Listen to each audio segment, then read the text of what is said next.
स्वागत है आप सभी का आपके अपने चैनल एकलव्य एजुकेशन सेंटर की इस नए वीडियो में। दोस्तों, आज की इस बेहद ही महत्वपूर्ण वीडियो में हम यह जानने का प्रयास करेंगे कि बैगन की फसल में देसी दारू के प्रयोग करने से हमें क्या क्या लाभ प्राप्त हो सकते हैं, और इसके साथ साथ यह भी जान लेंगे कि हम अपने बैगन की फसल में देसी दारू का प्रयोग कैसे कर सकते हैं। तो चलिए इस बेहद ही महत्वपूर्ण वीडियो की शुरुआत करते हैं।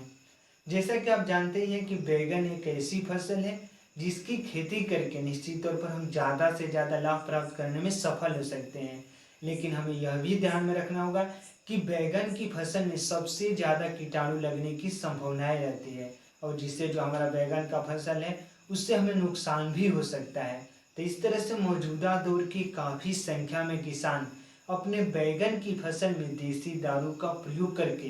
अपने बैगन की फसल में लगने वाले लागत को कम करके और निश्चित तौर पर उसमें ज़्यादा से ज़्यादा फूल और फल को बढ़ाने में भी सफल हो रहे हैं। यानी मौजूदा दौर के काफ़ी संख्या में किसान अपने बैगन की फसल में देसी दारू का प्रयोग कर रहे हैं और उससे उनको अच्छा रिजल्ट भी देखने को मिल रहा है। तो आइए सबसे पहले समझते हैं कि अगर हम भी अपने बैगन की फसल में देसी दारू का प्रयोग करते हैं तो हमें भी क्या क्या लाभ देखने को मिल सकता है। तो चलिए एक एक करके इन्हें हम समझने की कोशिश करते हैं।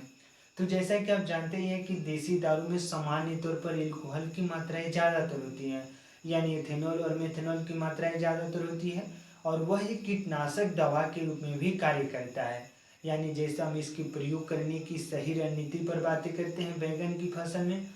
तो हमें 8 से 10 ml प्रति लीटर के हिसाब से देसी दारू को ले लेना है और इसका घोल बना देना है। और घोल बनाने के लगभग आधे घंटे बाद, यानी शाम के समय आधे घंटे के बाद, यानी केवल शाम के समय में ही हमें अपने बैगन की फसल में इसका स्प्रे कर देना है। यानी अगर 5 बजे आपको स्प्रे करना है तो लगभग 4:30 बजे के अंतर्गत में हमें अपने बैगन की फसल में स्प्रे करने से पहले एक बार देसी दारू का घोल बना देना है और इसके बाद स्प्रे कर देना है। और जैसे ही स्प्रे कर देते हैं तो हमारे बैगन की फसल में जितने भी बैक्टीरिया लगे होंगे,